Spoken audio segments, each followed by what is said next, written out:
Hello everyone, this is Zach here, just doing a quick video on Action Launcher 3.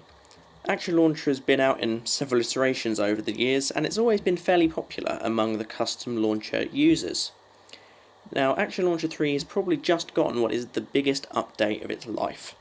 Google just announced the Pixel phones and with them came a new launcher exclusive to those devices.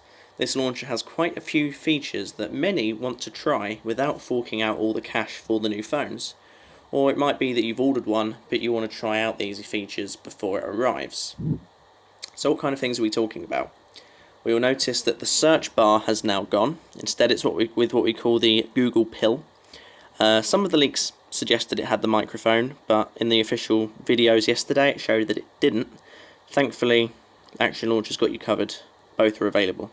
You can also get rid of the clock widget, separately, date widget rather. That's just because some people don't like it. So unlike the Google launcher where you're stuck with it, you can kind of configure this to your liking, which is a little bit nicer. You've also got the ability to swipe up to open the dock. It's quite a nice new feature. It means you get an extra icon down in your dock down there. And unlike the Pixel launcher, Action Launcher still themes it based on colours from your wallpaper, which is something I've actually grown to appreciate since I started using it. Perhaps the biggest thing though is quick cuts. This is something that Apple kind of introduced with the iPhone 6s when they did 3D touch and you could push down harder on an app icon to get extra features without actually launching the app. The great thing about this though is it's gesture based, so even if you haven't got a touch force sensitive screen, you can still use it. You just swipe up over the icon, in this case Twitter, and you can go straight to a new tweet or direct messages, and it's pretty quick. Even on an old Nexus 4 like this. On YouTube you can go to subscriptions or watch later. On Google Drive you can search. Flamingo has pretty much the same features as Twitter. Falcon and Talon I think have this as well now. Gmail gives you the ability to open or compose a new email.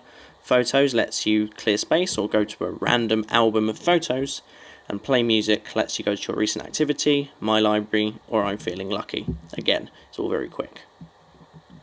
Now what's great is obviously not all apps support this yet, and it's kind of hard to know which ones do. At least it would be if the developer of Quick Launcher wasn't just plain awesome. If you go into folders, quick cuts and shutters in the settings menu, there is a button here which shows you all of the compatible apps you've got downloaded so far, and this will update with the apps as they do on your device.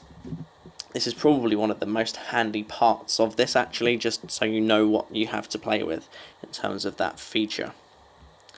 Now I should point out you do need Android Nougat in order for this to run. I'm using a Nexus 4 which obviously didn't get it officially, but it's a Nexus, so this thing will probably live longer than I will.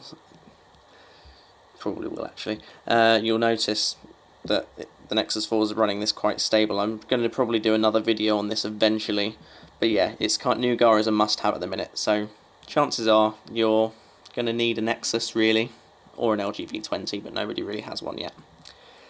But a lot of phones are going to get updated to Nougat eventually, we hope, and if you're one of those people, this is the kind of thing you've got to look forward to.